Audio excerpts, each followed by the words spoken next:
Rising with an antiseptic seal in hand, he opened it out with care. The seal would protect Selenka's wound from infection until she could get to her healer. Well aware by now that she was conscious of every action in her vicinity, he offered no verbal warning.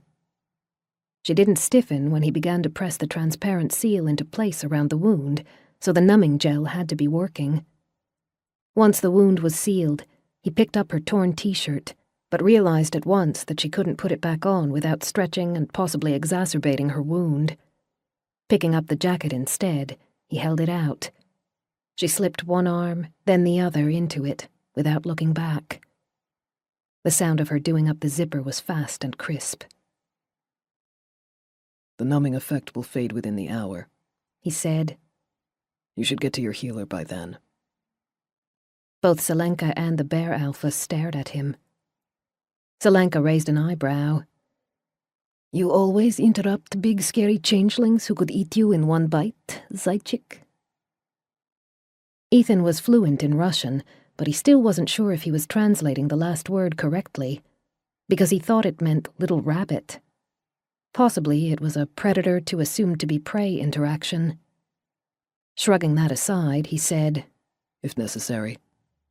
Ethan knew fear was an emotion, but it wasn't one with which he had any familiarity.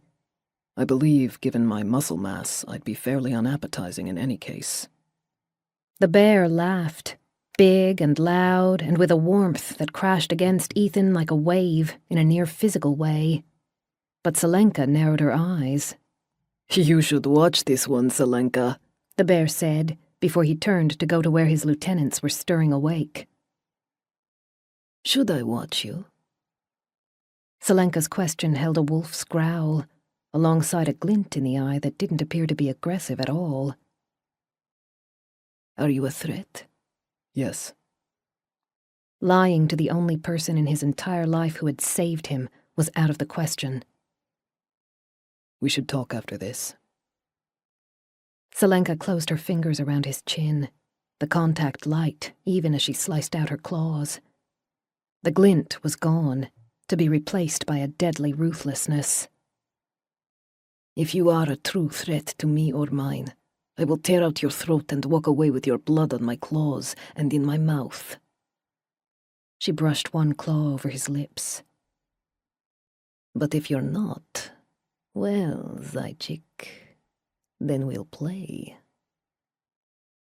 Inside him, the dark heat coalesced into an ignition point that flared to searing brightness, its tendrils spreading in a wave of color and heat and pain. The door to the cold place didn't slam shut. No, it was obliterated from within by the tendrils that wove out around the frame, as liquid gold as Selenka's eyes. He watched her with unyielding focus, even as shards of white-hot agony thrust into his brain. Ethan had chosen.